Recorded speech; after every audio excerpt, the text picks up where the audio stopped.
अस्सलाम वालेकुम। कैसे हैं आप सब? ठीक हैं? उम्मीद करता हूं कि आप सब ठीक हैं। तो नाज़रीन, आइए आज हम आपको दिखाने जा रहे हैं सारे मेवाजात की तैयारी, कैसे ये इनकी काश्त होती है और कैसे इनको तैयार किया जाता है। और हम आपको दिखाएंगे सारे मेवाजात जो आप अपने घरों में अपनी ज़िंदगी में इस्तेमाल करते हैं। कैसे इनको तैयार किया जाता है, कि मशीनरी से इनको गुजारा जाता है, ये सारा आज हम इस वीडियो में आपको दिखाएंगे।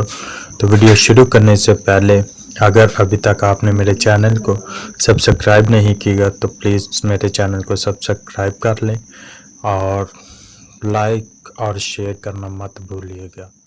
चलिए स्टार्ट करते हैं। नंबर 1 पर आता है बादाम हार्वेस्टिंग एंड प्रोसेसिंग। बादाम एक ऐसा मेवा है जिसे हर कोई खाना पसंद करता है और इसके बहुत से फायदे भी हैं। कुछ लोग तो इसे दवाई की तरह भी इस्तेमाल करते हैं और कुछ लोग इसे इसलिए खाते हैं ताकि उनकी याददाश्त अच्छी रहे और उनका दिमाग तेज हो जाए। चलिए आज आपको दिखाते हैं कि बादाम को कैसे तैयार किया जाता है और उनकी खेती कैसे की जाती है। इस पूरे प्रोसेस में सबसे पहले तो बादाम के दरख्तों की सीडलिंग यानी पनीर को तैयार किया जाता है और जब ये पनीर 1 महीने की हो जाती है और इनकी लंबाई 30 से 40 सेंटीमीटर तक हो जाती है तो इन्हें नर्सरी से निकालकर खेतों में लगा दिया जाता है और इनकी देखभाल की जाती है। इन दरख्तों पर लगने वाले फूलों का रंग सफेद और गुलाबी होता है और ये बाहर के मौसम में ही खिलते हैं और दरख्तों को लगाने के 5 से 6 साल बाद इन दरख्तों पर बादाम का फल लगना शुरू हो जाता है। ये फल 3.5 मीटर तक लंबा होता है। जब ये फल सभी दरख्तों पर अच्छी तरह से तैयार हो जाता है तो एक मशीन के जरिए इन्हें दरख्तों से तोड़ लिया जाता है। फिर इन्हें एक ट्रक में लोड करके फैक्ट्री में लाया जाता है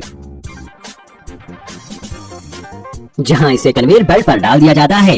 ये कन्वेयर बेल्ट इनको रोटर में ले जाता है जो इनके हार्ड कवर में से बादाम के दानों को अलग कर देता है। उसके बाद एक दूसरे कन्वेयर बेल्ट पर डालकर इन्हें आगे प्रोसीडिंग के लिए भेज दिया जाता है और उसके बाद वर्कर्स इसका क्वालिटी टेस्ट करते हैं और ये टेस्ट पास करने के बाद इन्हें मार्केट में बेचने के लिए भेज दिया जाता है। नंबर 2 पर आता है काजू। हम जिस काजू को बाजार से खरीद कर लाते हैं वो दरअसल सीधा दरख्त से तोड़ा हुआ नहीं होता, क्योंकि काजू का कच्चा फल जहरीला होता है जिसे खाने से मौत हो सकती है। इसीलिए काजू को प्रोसेस के बगैर बाजार में नहीं बेचा जा सकता और आज हम आपको यही दिखाने वाले हैं कि काजू की खेती और प्रोसेसिंग कैसे की जाती है। बादाम की तरह काजू के दरख्त की भी सीडलिंग को तैयार किया जाता है और जब ये सीडलिंग 3 महीने पुरानी हो जाती है और इनकी हाइट बढ़कर 50 सेंटीमीटर तक हो जाती है तो इन्हें नर्सरी से निकालकर खेतों में लगा दिया जाता है और दरख्त लगाने के 3 साल बाद इन दरख्तों पर फल लगना शुरू हो जाते हैं और फिर जब इसका फल तैयार हो जाता है इन्हें दरख्तों से तोड़ लिया जाता है। और आपको बता दें कि इन फलों को तब तक नहीं तोड़ा जाता जब तक ये फल लाल और पीले रंग के नहीं हो जाते। इन्हें तोड़ने के लिए एक मशीन का सहारा लिया जाता है जो कि काजू के फल को तोड़कर जमीन पर गिरा देती है और फिर इन फलों को इकट्ठा करके फैक्ट्री में लाया जाता है जहां पर इन्हें सेका जाता है ताकि इनकी मजबूत ढाल को आसानी से अलग किया जा सके। और आपको बता दें कि इस प्रोसेस को मैनुअली और मशीन दोनों के जरिए किया जाता है। मशीन वाले प्रोसेस में वर्कर्स एक ऐसी मशीन का इस्तेमाल करते हैं जिसमें शार्प ब्लेड लगा होता है जो कि तेजी से काजू को उसकी मजबूत परत से अलग कर देता है। इस स्टेप के बाद अगला मरहला आता है सफाई का, जो कि मैनुअली वर्कर्स के जरिए की जाती है और सफाई करते वक्त वर्कर्स हाइजीन का बहुत ज्यादा ख्याल रखते हैं। और आपको बता दें कि सफाई के इस प्रोसेस में सबसे ज्यादा औरतें काम करती हैं और जब इनकी सफाई हो जाती है तो इन्हें कन्वेयर बेल्ट पर रख दिया जाता है जहाँ पर वर्कर्स इनमें से खराब काजू को बाहर निकाल देते हैं और बाकी के काजू को बॉक्सेस में भरकर पैक कर दिया जाता है जिन्हें आगे मार्केट में बेचने के लिए भेज दिया जाता है। और नंबर 3 पर आता है डेट्स मेकिंग एंड प्रोसेसिंग। खजूर तो हम सब खाते हैं मगर हम में से बहुत से कम लोग हैं जो जानते हैं कि खजूर भी एक तरह का मेवा है और आज हम आपको बताएंगे कि किस तरह से खजूर की हार्वेस्टिंग और प्रोसेसिंग की जाती है। इसमें भी सबसे पहले इनकी सीडलिंग को तैयार किया जाता है और फिर एक लैब में बड़ा किया जाता है और जब ये 6 महीने या 1 साल तक के हो जाते हैं तो इन्हें इन लैब से निकालकर खेतों में लगा दिया जाता है। दरख्त लगाने के बाद एक वाटरिंग सिस्टम तैयार किया जाता है जिसकी मदद से इन दरख्तों को टाइम टू टाइम पानी दिया जा सके। खजूर के दरख्त पर फल आने में 2 साल तक का वक्त लग जाता है और महज 2 साल में ये दरख्त खजूर के फल से भर जाता है। मगर दोस्तों खजूर कई टाइप्स के होते हैं और हर टाइप्स के खजूर के दरख्त पर फल आने में अलग अलग टाइम लगता है। खजूर के फार्म में खजूर के दरख्त को बहुत ज्यादा ख्याल से रखा जाता है और इनकी हर छोटी छोटी जरूरत को पूरा किया जाता है क्योंकि इनका हार्वेस्टिंग प्रोसेस थोड़ा अलग होता है क्योंकि इन्हें दरख्तों से जल्दी नहीं तोड़ा जाता, इन्हें मार्केट की डिमांड के हिसाब से तोड़ा जाता है। कुछ लोग तो इन्हें तभी तोड़ लेते हैं जब ये आधे पके होते हैं, कुछ लोग इन्हें पूरा पकने के बाद तोड़ते हैं और इसके बाद इन्हें बड़े बड़े कंटेनर्स में डालकर सॉर्टिंग फैक्ट्री में भेज दिया जाता है जहाँ इनकी अच्छी तरह से छटाई की जाती है।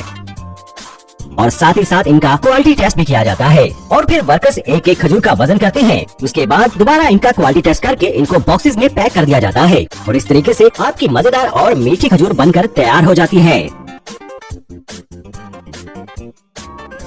अब आखिरी नंबर पर है किशमिश मेकिंग। दोस्तों, अगर आप भी ड्राई फ्रूट्स खाते हैं और आपको ड्राई फ्रूट्स खाना बहुत पसंद है तो आप भी किशमिश के बारे में जानते ही होंगे और आपने किशमिश खाई भी होगी। लेकिन दोस्तों, क्या आप जानते हैं कि फैक्ट्री में किशमिश कैसे तैयार की जाती है? तो चलिए आज हम आपको दिखाते हैं कि फैक्ट्री में किशमिश कैसे बनाई जाती है।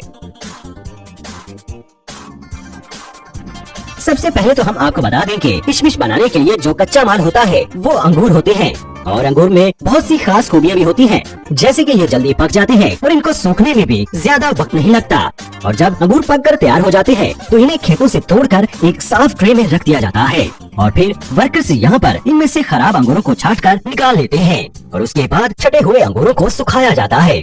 और ये भी बता दें कि अंगूरों को सूखने का प्रोसेस 7 दिन तक चलता है और जब ये सूख जाते हैं तो इन्हें स्टोर करके रिडल मशीन स्टिक रिमूवल नाम की एक मशीन में डाल दिया जाता है और इस मशीन की मदद से अंगूर में लगी लकड़ियां और टहनियां निकाल दी जाती है। इसके बाद एक कन्वेयर बेल्ट के जरिए एक मशीन पर इन्हें डाल दिया जाता है जो इन्हें अलग अलग करके काट लेता है। और आपको बता दें कि ये छटाई इनके साइज के बुनियाद पर की जाती है और इसके बाद इन्हें एक जालीदार वाइब्रेटर पर डाला जाता है जो सूखे हुए अंगूरों से उनके अंदर की गंदगी और रेत को निकाल देता है। और फिर एडवांस मशीन के जरिए इनके अंदर मौजूद बीजों को निकाल दिया जाता है। फिर इन्हें एक कन्वेयर बेल्ट के जरिए एक प्रोडक्शन लाइन में भेज दिया जाता है जहाँ पर वर्कर्स इनके साइज के हिसाब से दोबारा छांटकर अलग कर लेते हैं और इस तरीके से फैक्ट्री में किशमिश बनकर तैयार हो जाती है। और फिर काम शुरू होता है इनकी पैकिंग का। आपको बता दें कि इनकी पैकिंग आम प्रोडक्ट्स की तरह नहीं की जाती। किशमिश को बॉक्स में पैक करने से पहले एक मेटल डिटेक्टर से इनकी जांच की जाती है और जांच के बाद फाइनली इनको बॉक्स में पैक कर दिया जाता है और फिर इन्हें मार्केट में बेचने के लिए भेज दिया जाता है। आपको इनमें से कौन सी मशीन पसंद आई हमें कमेंट में जरूर बताइएगा और इस वीडियो को लाइक जरूर कर दीजिएगा। और अगर चैनल को अभी तक सब्सक्राइब नहीं किया तो दूरबीनी को सब्सक्राइब भी जरूर कर दें। बहुत शुक्रिया।